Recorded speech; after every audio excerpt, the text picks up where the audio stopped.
With this parallel between the beginning of Genesis 1 and Israel's Exodus experience in mind, we can see this perspective confirmed as we look at the final portion, the ideally ordered world in Genesis chapter 2, verses 1 through 3. You'll recall that the creation story ends with God entering His rest. The Hebrew term for rest in Genesis chapter 2, verse 2 and 3 is Shabbat, or as we say it, Sabbath. And this terminology connects the creation story to Israel's Exodus in yet another way. Moses and the Israelites used the term Shabbat primarily to refer to Sabbath observances which they would enjoy according to the law of Moses. In fact, in the listing of the 10 Commandments in Exodus chapter 20, Moses explained that Israel was to observe the Sabbath because of what God had done in Genesis chapter 2. Remember the Sabbath day by keeping it holy, for in 6 days the Lord made the heavens and the earth, the sea and all that is in them, but He rested on the seventh day. When Israel heard in Genesis that God rested on the seventh day, they could not help but relate the Genesis account to their own Sabbath observances and to the 10 Commandments.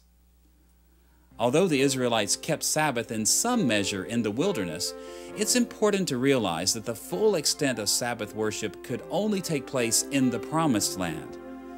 The Israelites were to keep a weekly Sabbath, as we find in Exodus chapter 20, verses 8 through 11.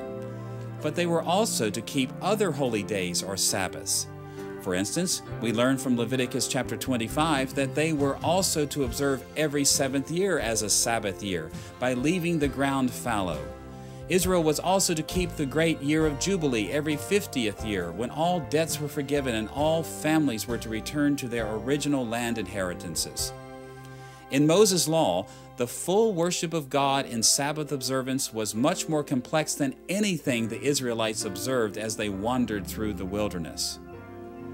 Because the full observance of Sabbath could only take place as Israel entered the land, Moses often spoke of Canaan as a land of rest, or the resting place, using the terms in Hebrew navach or menucha, which are often closely associated with Shabbat. In a number of places, Moses described the Promised Land as Israel's resting place, where the nation would finally observe worship as God's law required. For instance, in Deuteronomy 12:11, we read these words, "But you will cross the Jordan and settle in the land the Lord your God is giving you as an inheritance, and He will give you rest from all your enemies around you, so that you will live in safety. Then, to the place the Lord your God will choose as a dwelling for His name, there you are to bring everything I command you, your burnt offerings and sacrifices, your tithes and special gifts, and all the choice possessions you have vowed to the Lord." We see in this passage that the full observance of Sabbath, the worship of God, would take place only after Israel had entered the land of rest.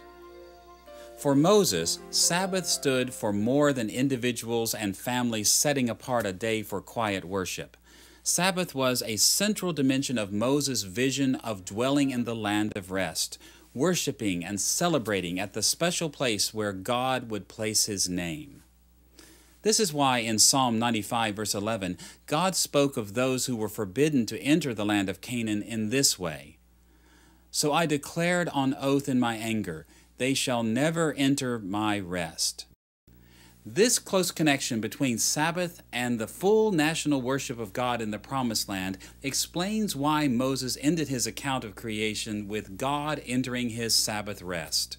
Moses was explaining to the Israelites that just as God had moved the earth from chaos to Sabbath, He was moving Israel from the chaos of Egypt to the goal of Sabbath in the land of promise.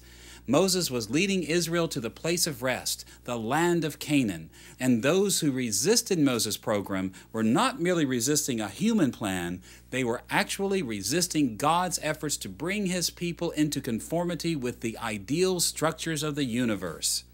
Leaving Egypt and entering the land of promise was nothing less than lining up with God's perfect plan for the creation.